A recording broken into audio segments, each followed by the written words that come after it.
Hi, this is Dianne Gibson. I am so excited about today's program. I have with me none other than Mr. Bob May himself. Oh my goodness. First 90 games throughout a baseball stars. Oh, from the old Negro League. Do you know I still have my daddy's baseball suit? When he played, yes, I still have it. My daddy was just really phenomenal about this. He just didn't want us to touch that baseball uniform. I'm like, Dad, I promise you, the thing could probably stand in the closet all by itself. But it is still in his closet. It is still there.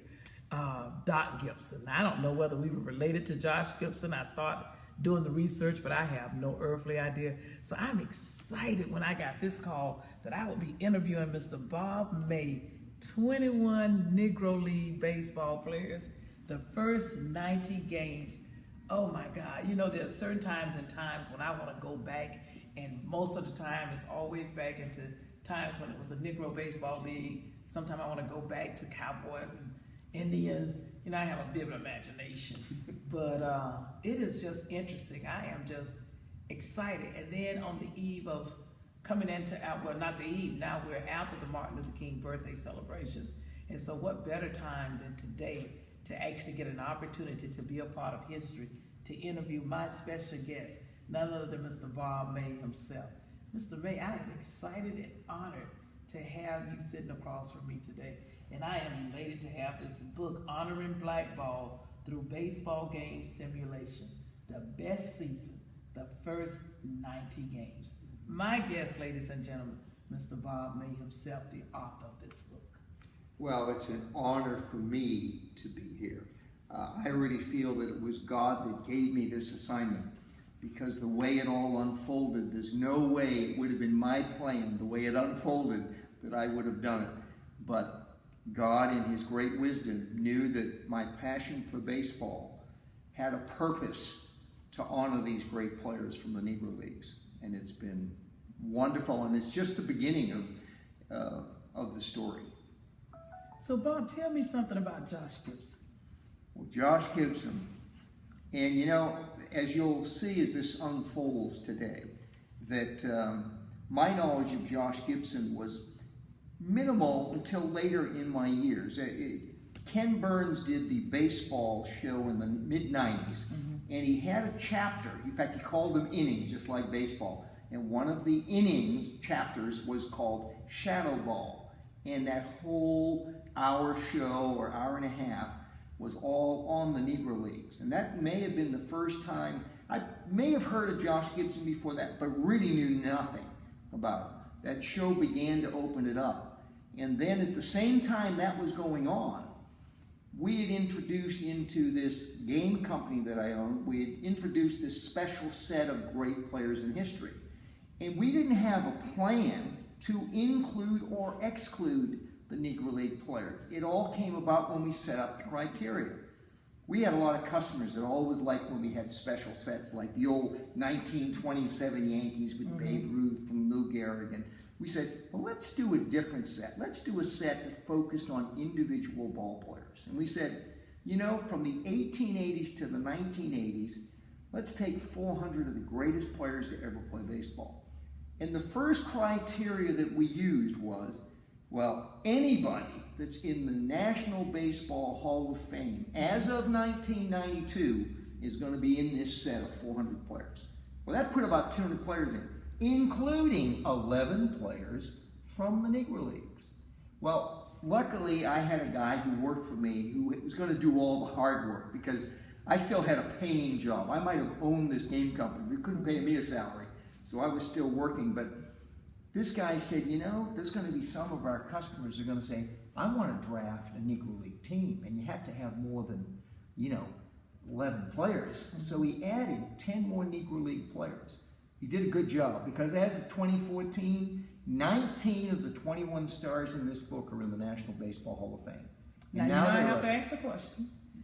The one that we love and admire, the one that we got to meet here in Dallas, Texas, did he make that 21? Mr. William Blair himself?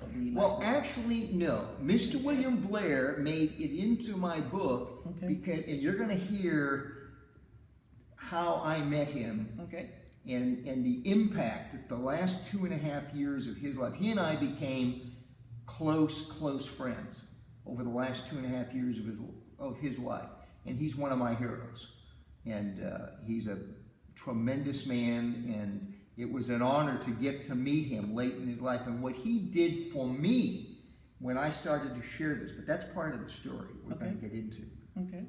Well, let's get into it. One of the things I want to do first, I had given a presentation, I've given about 25 to 30 presentations at service clubs like Rotary, Lions Club, Kiwanis, and so forth.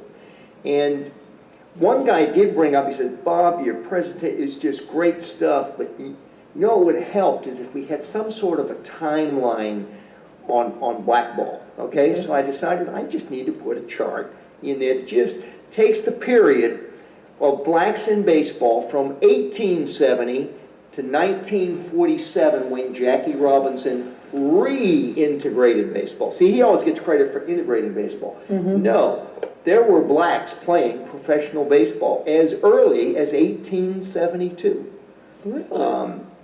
In the period right after the Civil War, here's how a lot of the initial independent black teams came about.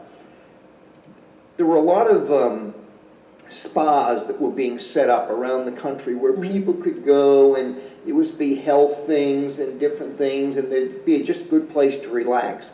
Well, there would be many black waiters that would be, serving people, bringing drinks and food and all that stuff. Well, finally, as these spas got into competition with one another, one of the owners of one of the spas says, what we need to do, we got to have it where the black waiters, the black staff we've got can entertain too. So he decided to go, everybody, even during the Civil War, baseball was popular.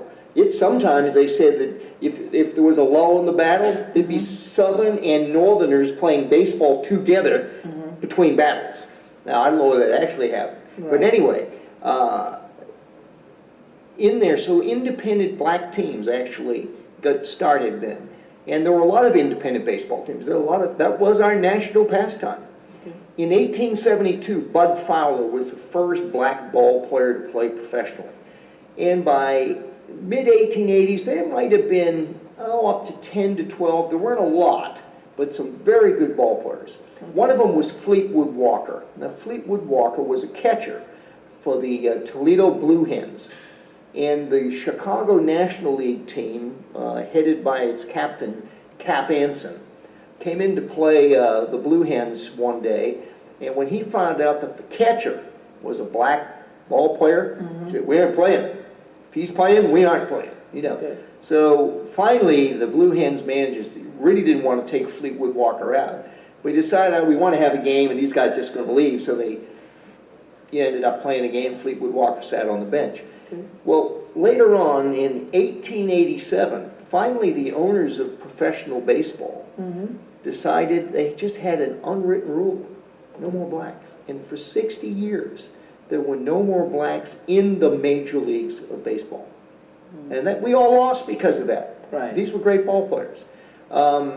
In the period around 1920, Rube Foster, who had been a great pitcher back in the early 1900s and the late 19th century, and had also been one of the most innovative baseball managers, black or white. I mean, he would do things that many managers never even tried. Right. But by 1920, he finally, it wasn't his first attempt, but he got enough men together to say, I want you to invest, have a team, and we're going to actually have a league. So in 1920, the Negro National League started. Within a couple of years, we then had another team. It was called the Colored Eastern League. And the first World Series, Black World Series, was 1924 when the Kansas City Monarchs beat the Hilldale Daisies. What a team name. It was a suburb from Philadelphia. It ended up being 10 games. It was supposed to be a 9-game series, but one ended up in a tie, and the Monarchs won 5 games to 4. And then in 1930, the Negro Leagues were more innovative than Major League Baseball. They actually had the first night games. They had the owner, there was a white owner the Kansas City Monarchs was owned by a guy by the name of J.L. Wilkerson. Yeah. He came up with portable lights that they actually used. You know, they might have been like 12, 15 feet high, and they'd have maybe one down the third base line, one down the first base line, one out in center field. Problem was that for the outfielders, they'd run into the lights, you know, maybe get a concussion. Oh, but my goodness. that beat Major League Baseball by 8 years. Mm-hmm. And then in 1933, Major League Baseball had their first All-Star game. The American League would play the National League. Well, the same year, the Negro Leagues had one. It became the East-West All-Star game. It got to be one of the biggest events of the whole season because they would do it in Chicago every time, which made it easy. It was like a party for a week. People would take the train, or they'd take cars, or maybe they'd hitchhike. They'd all go to Chicago for partying, and then the game would be Saturday or Sunday. And they would have 30 to 45,000 people in the park. I think there were many seasons when the Negro League All-Star Game had a bigger crowd than the Major League All-Star Game. And of course that was fascinating for me to learn. And then finally, in 1947, Jackie Robinson had reintegrated baseball. But that gives a little bit of background of what took place in there. And there's a lot more detail I could go in there, but that just gives it a little bit of background. Okay. How many of you remember the movie The Field of Dreams? Love it. Oh, well for me... Cry every time. Oh, I'm glad you mentioned that, because at the end of that movie, now my wife she's from England. Okay. She has still never understood my crying at the end. One, she's not a sports fan. Oh, okay. Not even cricket. Okay. You know? But what brings me to tears is when Kevin Costner would ask his dad in the movie, "Dad, how about a game of catch?" It brought back my days as a kid. And it wasn't sad crying. Right. My dad and I played catch. Mm-hmm. And it was just a couple of months ago where the Lord revealed to me why I get so emotional there. My dad was of the old generation that you didn't hug, you didn't show much emotion. That was my dad.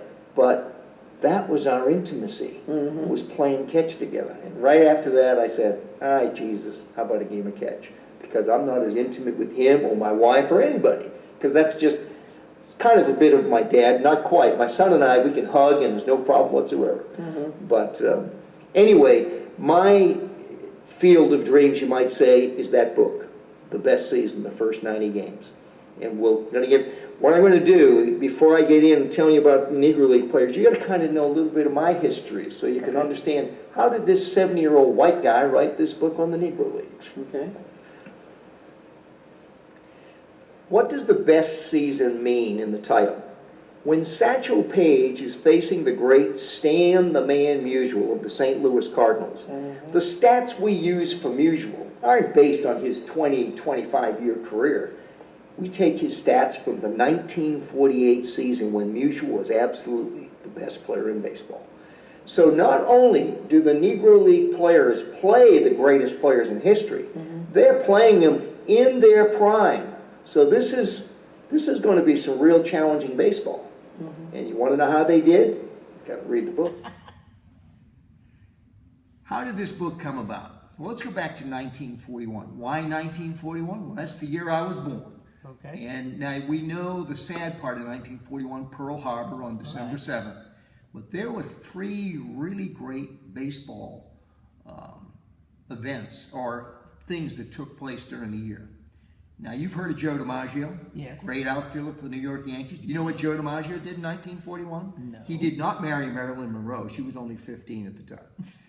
But Joe DiMaggio had the longest hitting streak in baseball history. 56 games in a row with a hit. It's never been broken. Pete Rose got to 44 games. There was an old ball player, Wee Willie Keeler, who played in 1896. He had 44 games in a row. No one's ever touched Joe DiMaggio to this day. Ted Williams. You ever heard of Ted Williams? No, I haven't heard of Oh, Ted Williams. no. Listen, I'm from Boston. Ted Williams is one of my, Never whoa. heard of him. Well, here's what Ted Williams did. Ted Williams won the batting title, the American League batting title that year, batting over 400. No player has ever won a batting title batting over 400 since. Now, that means getting 4 hits every 10 times up. You know, think of it. in baseball, you can fail 6 out of 10 times and you'd be the greatest hitter in baseball. Because no one's hit over 400 since Williams did it way back then. Now, you of course know Hilton Smith. No. Hilton Smith was born in Texas, Giddings, Texas. I'm not a real Texan, so. Well, anyway, yeah. 1941, he pitched for the Kansas City Monarchs of the Negro Leagues. Okay. He won 10 games. He didn't lose any in league play. Over a 9-inning game, he would give up an average of 3.5 hits per game. Now, I had somebody ask me, say, "Oh, you meant to say runs." No, I didn't. I meant hits. He was a hard guy to hit. But they didn't just play league games. The Negro League were always looking for opponents to make us a little bit of more money. So he won 25 games and lost 1 game. The 1 game he lost, one of his teammates made an error and he lost 1-0. But that was one of the greatest pitching performances ever. And no one knows about it because it was done in the Negro League. Well, you know Fenway Park in Boston? Well, Fenway Park. When I was 7 years old, my dad takes me to my first Red Sox game, because I'm from Boston. And who do I see playing? Ted Williams and the great Joe DiMaggio. And that's when I knew I was hooked on baseball. In 1952, I'm 10 years old. My birthday came in the end of the summer. I turned 11. But I was constantly playing ball. During the summer, there'd be a group of us kids. We would have breakfast. We'd go to the ballpark. We had a nice baseball field we'd go to. We'd play till lunch. We'd all go home and have lunch. We'd go back and play ball. We'd go have supper. We'd go back and play ball. There wasn't an adult anywhere near the ballpark. We didn't need any adults. We just played ball. I also started, well, I didn't start, but I was collecting baseball cards. That year, the Bowman baseball... Now, okay, do you remember, let me cut you off. Yes. Do you remember collecting baseballs when they actually used to have them in the bubble gum? Oh, the baseball cards? Uh-huh. Oh, that's what I did. And now here, picture this. The boys would walk down the street, and this is back, I hate to say it, but we used to litter. So we'd open up our package, we'd throw the paper on the ground, we'd throw the gum on the ground, and all the girls in the neighborhood would be picking up the gum. And then we'd be checking our cards to see if we got, oh, I got Ted Williams, you know. That's whatever. right. And anyway, that year, the Bowman card collection, it was the last year of Bowman. They actually made a comeback later.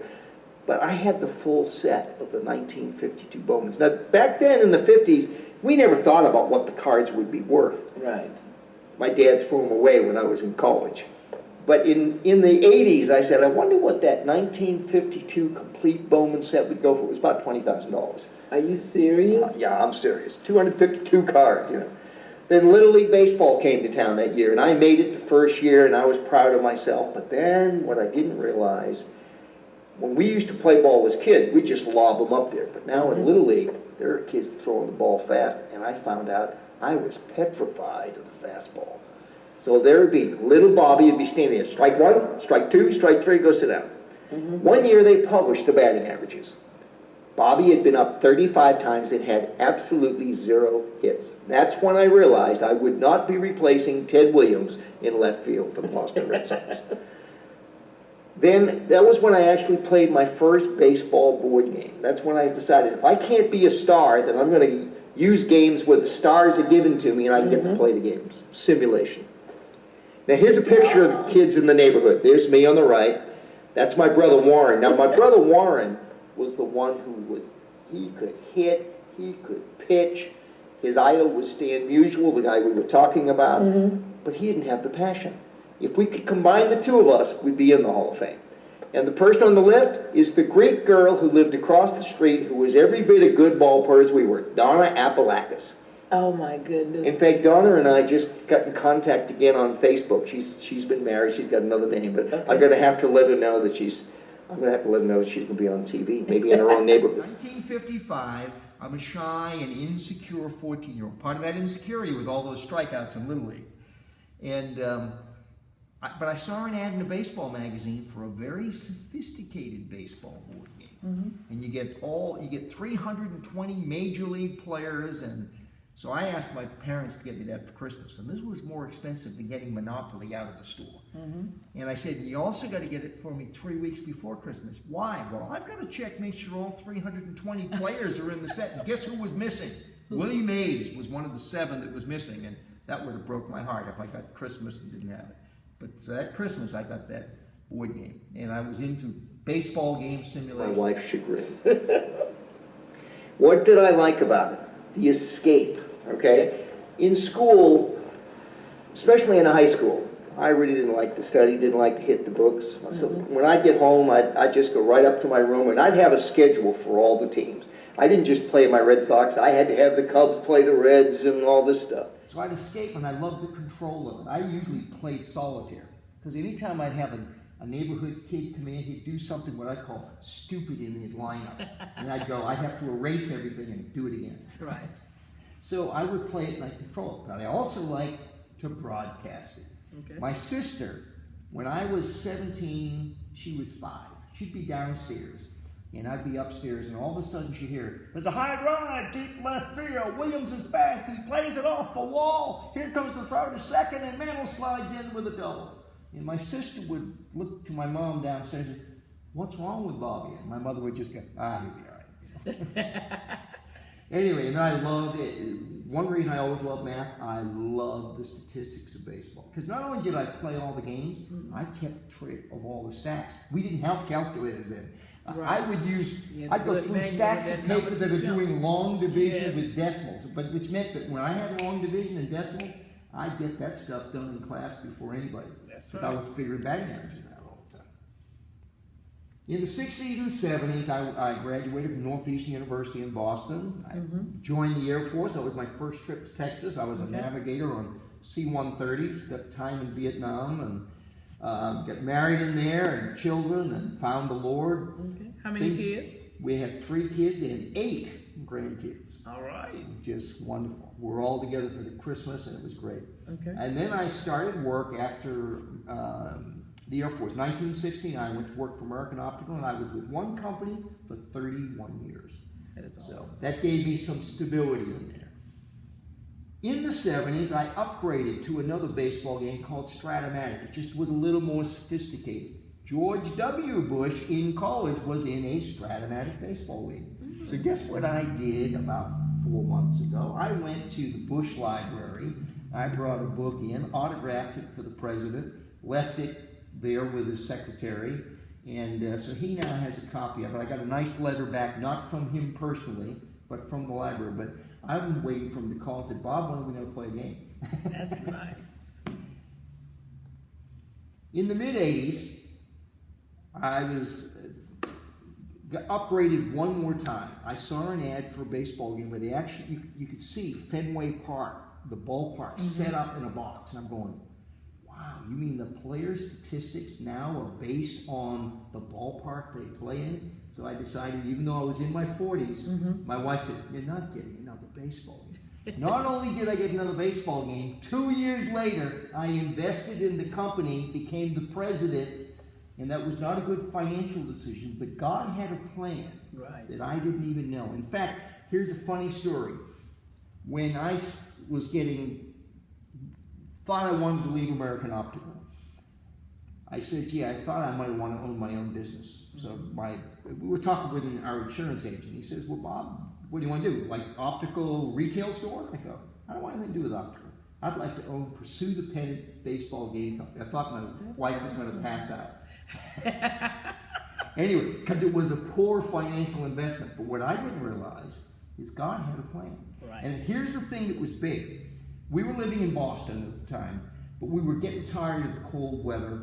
We wanted to move to like a place like North Carolina or Virginia. Well, when I'm sharing this with my my insurance unit, the company was located in Milwaukee, Wisconsin, which is still cold weather, and it's way away from our family. You were more cold. Well, it turns out that he calls the company, and the number I gave him, he said it was no good. So when he said he had to call another number, I sarcastically said, "What are you going to tell me? The company's in North Carolina?" He says, "Yeah, it's in Greensboro." And I look at my wife and say, "God moved the company from Wisconsin to where we want to live." And I really believe God probably did. Yes. It's just amazing.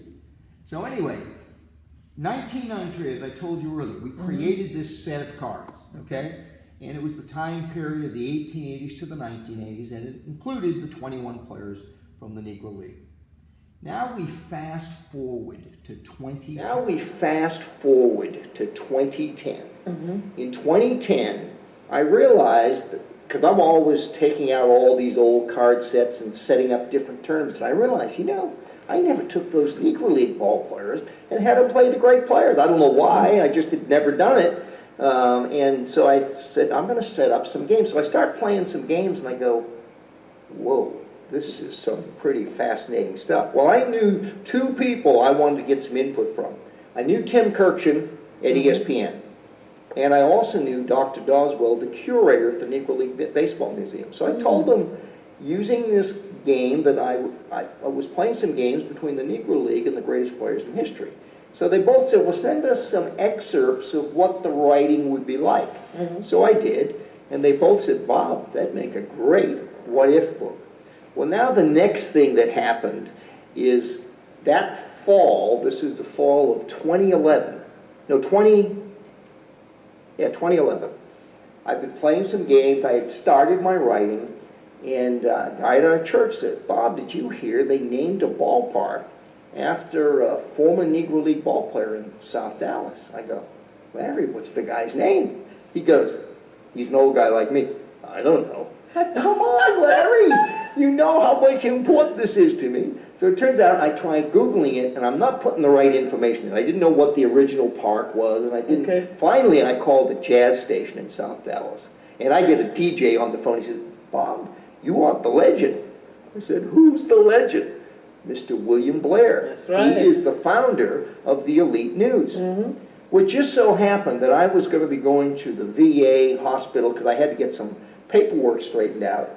And I realized at that time, the Elite News was right around the corner from the VA. Right. On Ledbetter, right? Yes. Right, okay. So I go over there, I call him, and he says, come on over.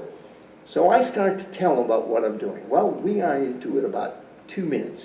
And I can see I'm getting that look. And I know what's going through his mind. On that cigar. 70-year-old white guy writing a book on the Negro Leagues. So he finally tests me. He says, so Bob, and he's sitting there chewing his cigar. I've never seen his cigar lit. He's chewing it. He always is chewing. He goes, so Bob, who was one of the greatest players of all time? Now I realize this could be strike three like Little League, or I hit a grand slam home run. Right. So I looked him straight in the eye. I said, Mr. Blair, according to Bill James, the great baseball historian, there were only 3 players better than Oscar Charleston. They were Babe Ruth, Honus Wagner, and Willie Mays. And he goes, yeah. Well, a year later, I had the honor of bringing my finished product to him, autograph it to him, and he read it over that weekend. And I said, did that book honor all of you guys that played in the Negro Leagues? Even though he wasn't one of the 21 stars in the book, he said, it sure does. And he says, you know what? Your first book signing is going to be my birthday party at Luby's restaurant in South Dallas. And I'm looking at him and I'm saying to myself, God, who's being honored now? You know, it's like, this has just been unbelievable. And there he is. Picture of Dr. Blair and myself with him holding the book. And by the way, of the 21 stars in my book, as you'll see later, well, I'm going to hold it. One of the guys, there's only one of the 21 stars in the book who's still alive, and you'll see him later. Okay. Ted Williams, the guy who was the white ball player, who was the great hitter who batted 400 way back in 1941. 1966, he's being inducted into the Baseball Hall of Fame. I think one of the greatest things that Ted Williams did is what he did that day. He says, you know, I was lucky to play the game of baseball. But you know what's sad? Satchel Paige and the great players from the Negro League are not in the Hall of Fame. 5 years later, Satchel was in. And would you believe now there's been 39 players from the Negro Leagues that are in the National Baseball Hall of Fame. And I think as much as I admired Ted Williams as a hitter, I think what he did there for baseball was the greatest thing he could have done. That is nice. Who are these forgotten men? And you know what? To honor them, I'm going to tell you who they are, even though people can read it. Okay. Cool Papa Bell, Oscar Charleston, Turkey Stearns, Cristobal Torriente, those are and Monty Irvin, those are the outfielders. Pop Lloyd and Willie Wells are the shortstop. Judy Johnson, not a woman, and Ray Dandridge at third base. Frankie Warfield and Newt Allen at second base. Now those are the only two guys. The 2 second basemen are the only 2 not in the Hall of Fame. Okay. The first basemen are Mule Suttles and Buck Leonard. Biz Mackey and Josh Gibson are the catchers. The pitchers are Martin DeHago, Bullet Joe Rogan, Leon Day, Bill Foster, Hilton Smith, and of course, Satchel Paige. Now here's a quote from Satchel. He says, you know, Cool Papa Bell was so fast that he could shut the light off in the hotel room and be in bed before the light went out. That was a famous line of his. Now another thing, by the way, you know, they talk about sleeping in the hotel and eating in restaurants, but they also slept in a bus, ate in a bus, you know, and stayed in, you know, African Americans' homes and stuff, you know. But and here's a picture of Cool Papa Bell sliding into third base. Now here's one of the great stories that I heard about Cool Papa Bell, and it also goes back to Rube Foster, who was that very creative manager. In Major League Baseball, if there's a man on first base and they want to get him to second base, sometimes they'll do a bunt. Sacrifice to move him to second. Well, when Cool Papa Bell was on first base in the Negro Leagues, they'd do a bunt, but it was to get him to third base, not second base. So one time they're playing a Major League All-Star team after the season, and Bell's on first, and the bunt gets laid down, and the catcher, who was a catcher for the 46 Red Sox World Series team, Wagner, sees that third base isn't covered, so he runs down to third base. And as he yells to have the ball thrown over, by the time he gets the ball, Bell has stepped on third and he's running for home. Guess what? I mean, nobody covering home. So he went from first to home on a ball that went about 15 feet. Oh, my goodness. Dizzy Dean had a quote about Oscar Charleston. He said, Charleston could hit the ball a mile. He did not have a weakness at the plate. Again, Dizzy Dean, one of the great white ball players of all time, yet he recognized, Charleston, you kidding me? Should have been in the major leagues. Now here's a picture of Charleston. It's actually, he's in the on-deck circle. He's not the batter, but it was one of the, I was able to get that from a friend of mine. So and here's a picture of him as a manager in the Dodger farm system. But he was a great ball player. In fact, here's a story about Oscar Charleston. He had a temper. And one time they were playing ball in Indianapolis. He played for the Indianapolis ABCs around 1920 to 1922.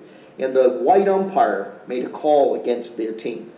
And he punched the umpire in the face. Well, now back then, picture this from the 20s, it actually opened the door for the KKK in Indiana. You know, we all knew that KKK was a problem in the South. But in the decade of the 20s, they were big. But you know what? They say some of the most interesting baseball in Indiana during the 20s is when the KKK team would play the black team. I'm sure that was interesting. And spikes were sharp. I mean, yeah, the spikes were sharpened and pitches were coming in close to the eyeballs. Turkey Stearns, another great outfielder. He won 4 batting titles in the 1920s. Hit about 30 home runs every year. He had a great arm, and he's ranked by Bill James as the 25th greatest player of all time, and that puts him way ahead of some great Major League Baseball players. Monty Irvin. There's Monty with my grandson sitting in his lap and me standing there with his autograph copy. And Monty would share with my grandson Caleb about, first he used to say, you know, we just love to play ball. He must have said that 4 times in 15 minutes. And you can tell by the gleam in his eye that he says, if you're going to play us, you better have your A game. Because we aren't out here playing tiddlywinks, okay? And he also shared about the bus rides. Because he says, Caleb would play 3 games in a day in 3 different cities. Because he used to play for the Newark Eagles in the Negro Leagues. He said, we might play a game in Hoboken, a game in Newark, maybe a game in Philadelphia. But he says, and you know, on those hot days when we had those hot flannel uniforms, he says, Caleb, we'd take the uniforms off, we'd sit in our skivvies, hang the uniforms outside the window. Here's a quote by Honus Wagner, considered the greatest shortstop of all time. He played back in the early 1900s. He was a white shortstop, played for the Pirates. But he said it was an honor to have John Pop Lloyd called the Black Wagner. He says it's a privilege to be compared to Lloyd. See, and that's the thing that people forget. The great baseball players knew how great these guys were. It was the fringe ball players who were going to lose his job if a black ball player came up that resented it. But the great players said they could play with us anytime. Quote by Effa Manley. Effa Manley might have been the first woman owner of a baseball team. Her husband had been the owner of the Newark Eagles. He died, and she just had no problem becoming the owner of that team. And she said that many people considered Willie Wells, known as the Devil or El Diablo, as the greatest black shortstop of his time. And she says, what do you mean greatest black shortstop? Greatest black or white shortstop is what she said. And he was the first power-hitting shortstop. He hit 27 home runs in 88 games, which he was really... How tall was he? Yeah, he might have been 6'2". I can't remember how tall he was, but he was Cal Ripken before Cal Ripken. Okay. Walter Buck Leonard, who's on the cover of my book, he was known as the Black Lou Gehrig, except in the black community, where Gehrig was known as the White Buck Leonard. Then Josh Gibson, you brought up Josh Gibson. Here he is, the great cat. Yeah, maybe your cousin or your great uncle or something. Yes. And Josh Gibson was also known as the Black Babe Ruth because Gibson hit over 960 home runs in the Negro Leagues. In fact, Gibson is supposedly the only player that ever hit a home run out of Yankee Stadium. Babe Ruth didn't do it. Alex Rodriguez didn't do it. But Gibson did. Okay. Here's a picture of Gibson swinging the bat. Another thing about Gibson is that in 1943, the Homestead Grays played their home games in Washington with the Washington Senators, an old team that became the Minnesota Twins. Now, where is he from? Josh Gibson, well, his family, I think he was actually from Pennsylvania. Okay. It could be, that might not have been where he was born, but I'm thinking Pennsylvania is where he was from. Okay. Anyway, Josh, in 1943, where the Washington Senators played, Griffith Stadium, it was an extremely difficult ballpark for right-handed hitters to hit the ball out of the park. It was 420 feet down the line. Well, to give you a comparison, Fenway Park in Boston, that's been around for 100 years, it's 310 feet down the line. This was about 120 feet more. The American League batters in Washington that year in 77 games hit a total of 13 home runs over that fence. Gibson hit 8 in about 40 games for the Negro League. So that guy could hit. That's how we Gibsons do it. And then Leroy Satchel Paige. You know, Leroy Satchel Paige, supposedly, the first free agent was like Catfish Hunter, and it was in the mid-1970s. He was a free agent 40 years before that. In the 20s and 30s, if Satchel was pitching, let's say, for the Homestead Grays or the Kansas City Monarchs, but he had a chance to pitch in some tournament for some team up in North Dakota, because the guy says, if you pitch for our team on Sunday, it's $500. Satchel disappeared from the home and head up there, okay? So there's your first free agent. Do you know he was known as a Sunday pitcher in the Negro Leagues? You know what that meant? No. That meant he brings the crowd in, and Sunday was the big day, right? Okay. He is the only ball player that got a percentage of the gate. In other words, 15,000 people came in, that put money in his pocket. So he knew how to negotiate his contract. Exactly, okay? And he was considered by Bill James, the great baseball historian, the second best pitcher in baseball history. He didn't get to pitch in the major leagues until he was 42, when the Cleveland Indians paid the Kansas City Monarchs $10,000. Something that people don't realize. This was a year after Jackie Robinson. When Branch Rickey got Jackie Robinson from the Kansas City Monarchs, he didn't pay them a nickel. He just took Jackie Robinson and signed him to a contract. At least Bill Veeck, the owner of the Indians, paid to get Satchel Paige. Right. And what did it do? They got him in July. He wins 6 games. He only loses 1. The Indians tie my Boston Red Sox for first. The Indians beat them in a playoff game. That's the last time the Indians won the World Series. If they don't bring Satchel Paige up in July, they aren't in the World Series. So Satchel Paige could pitch. And he pitched another 4 or 5 years. But even later, when he was 59 years old, the Kansas City Athletics owner came and had him pitch 3 innings against my Boston Red Sox, and they didn't score a run off of him. Oh my God. At the age of 59. Now, my objective this year and next year, how do I want to honor black ball going forward? I want to continue the legacy of William Blair Jr. I kind of want to be William Blair Jr., the white William Blair Jr. Right. Promote Negro League history, do a national speaking tour, to develop partnerships with the Negro League. And I just found out today that the president of the Negro Leagues has looked at my proposal. They're going to have a traveling road show, a new one, starting in April. And I made a proposal that they make me the spokesperson for that. And he's going to be calling me. And that's Bob Kendrick, who I know. I mean, it's not like we're strangers. He knew me. So is it possible we could get a statue in William Blair Park of Mr. Blair? In fact, seems to me, is there one there, or No, it seems to me I heard talk about the possibility. And who knows, maybe if some things go, I certainly would love to be part of that. Okay. Also, the plan is in 2016 to publish, this is a 2-book series, because in this, here's how, I actually had this vision from God when I was getting ready to start writing the book. I have this dream where I'm standing in front of home plate, I've got a baseball bat in my hand, and the 21 Negro League players are standing between me and the pitcher's mound. And I look out to them and say, I want to know how I can honor you guys. And Satchel Paige was the spokesman. He says, Bob, I'll tell you how you can honor us. Put us back on the field again to play the greatest players in history. And not just a weekend series. We want to play a full season of baseball against the greatest players in history. 165 plus games. And then, Bob, you write about it and you talk about it. And I said, Satchel, you got a deal. And I said, Lord, you got a deal. That is awesome. And that's where I am. So. That is wonderful. So, if someone wants to purchase the book? Well, there's 2 ways it's done now. Okay. One, it is available through Amazon, and it's even available as a Kindle. It's available as a hard copy and a soft copy.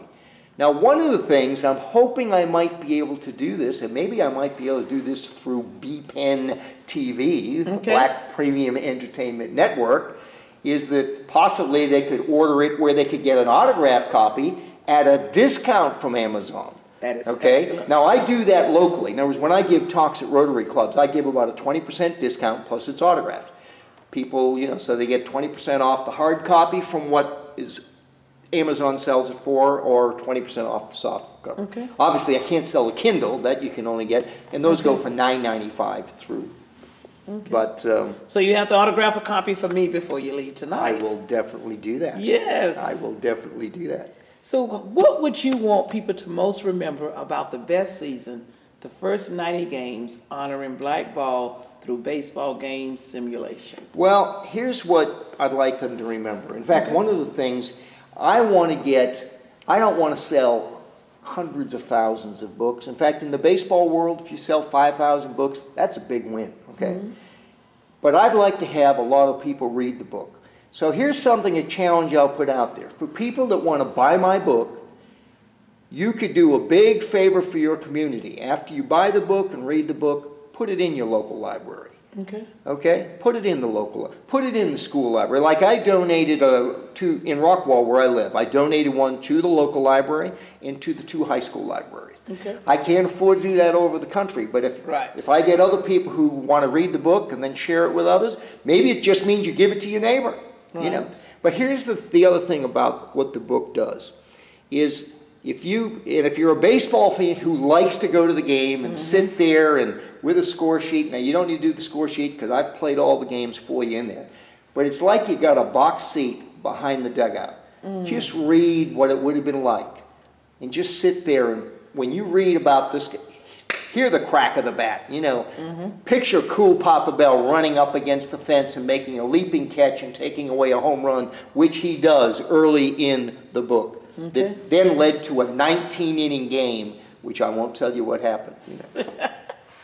Well, we have enjoyed this. This is a good start. This is a good way to kick off African American History Month that starts next month as well. So I would encourage you to actually get the best season, the first 90 games, honoring black ball through baseball game simulation by my new friend, Mr. Bob May. And so we could actually study this book. And then in addition to that, I hope and pray something comes good from this that we can do something to honor the late Mr. William Blair, Yes, who was also yes. a part of the Negro Baseball League. And Absolutely. we actually have the park down in Rochester Park that is now from the city of Dallas that's named William Blair. What an honor it would be to actually be able to put a statue in that park in honor of him. That would be a great way to honor him for all of his dedication. And one other thing that I Okay. forgot to mention. You know, I'm a substitute teacher in Rockwall. Here's another thing I found out about the book.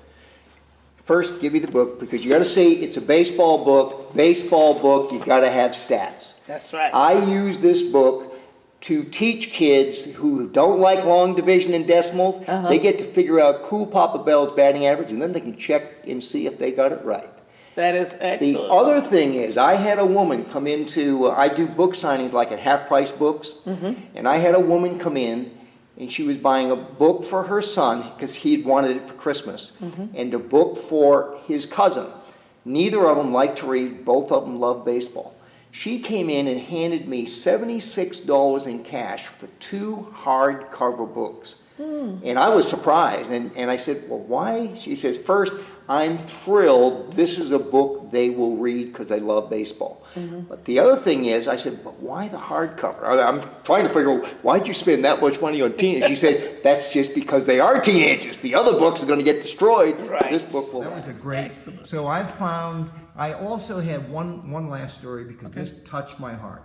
At church, I had 3 women that very first Christmas season buy it for, one bought it for a dad, one bought it for husband, and so forth. But this one woman came in the next week and she says, Bob, your book changed my family's life. And I said, excellent. nah, come on. And I start teasing.